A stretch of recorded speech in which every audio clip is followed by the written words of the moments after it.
কি 20%, এখন 10 কার্যকর হবে, আগামী বাজেট থেকে 10 কার্যকর হবে। ওনারা আমাদের কথা পুনর্বিবেচনা করেন নাই, এই জন্য আমরা ওনাকে বলছি স্যার আমাদের পক্ষে এই ক্রাউডকে ম্যানেজ করা কোনোভাবে সম্ভব না, আমরা এটা পারবো না স্যার, আমরা দুঃখিত। পরে উনি উঠে চলে গেছেন, আমরা চলে আসছি। আমরা শান্তিপূর্ণভাবে আমাদের আন্দোলন অব্যাহত রাখার সিদ্ধান্ত নিয়েছি। আমরা আপনাদেরকে সেলিউট জানাই এবং আমরা আপনাদের শ্রদ্ধা জানাই।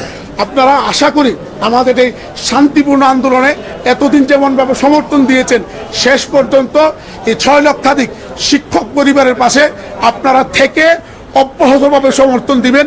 সকলকে সালাম জানিয়ে দেশবাসীর কাছে আমাদের এই বিপন্ন শিক্ষকদের জন্য দোয়া আছি।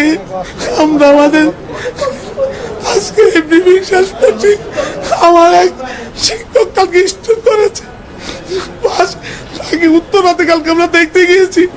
আমাদের এই কষ্ট সরকার থেকে যাবো, আমাদের লাশ যাবে।